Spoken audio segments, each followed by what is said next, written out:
All right, today we're going to work on the posterior cervical aspect of the neck. Posterior cervical is going to start here at the occiput and ends at about C7, which is the first spinous process that you can really feel protruding here down the back.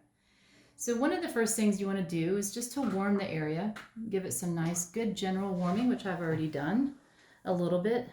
But these are some really, this is a great way to loosen the fascia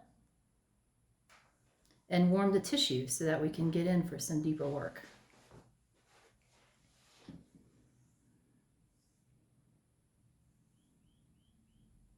I like this one, I call it the Mama Kitty.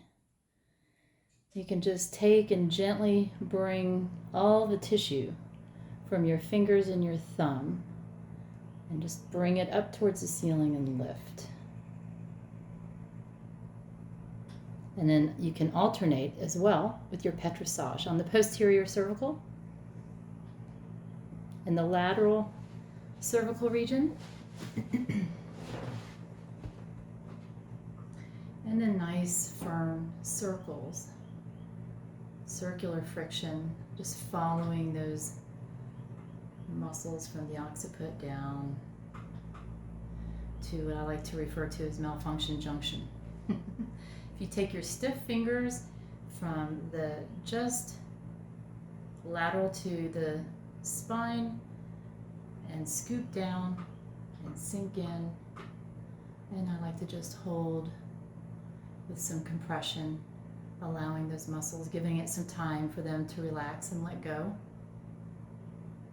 And if you need to come out, come back up, circular friction at the occiput, moving in little tiny increments further and further superior, so you're getting all of the attachments up here, even into the nuchal line, nuchal area here of the occiput, and I'll over laterally. And now we're ready for some more specific work. So coming just lateral to the spine,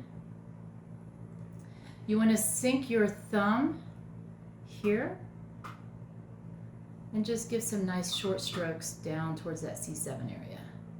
Just sink in nice short strokes here. We're going right from about C3, probably C4 down to C7.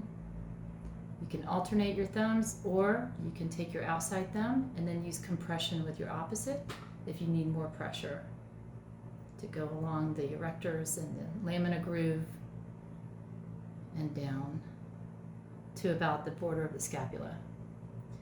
And then you can come back up for the next go and come up a little higher from the occiput all the way down to C7.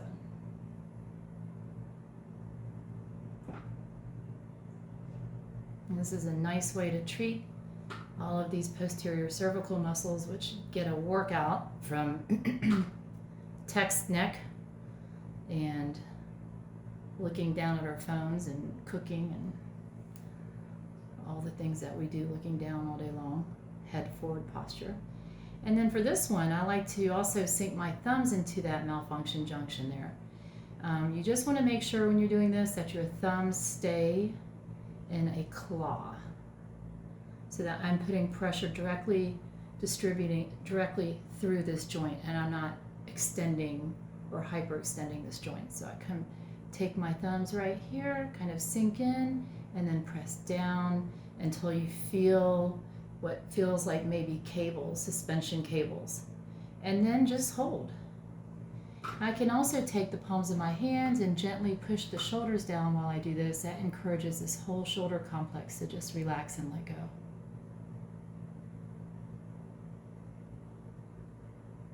If you give it enough time, you'll feel the muscles melt. And of course, when we're finished, we always want to lengthen, so we can, for this part of the neck here, we can just do some nice broad lengthening strokes. And later, we'll show you some techniques for passive stretching for this posterior cervical.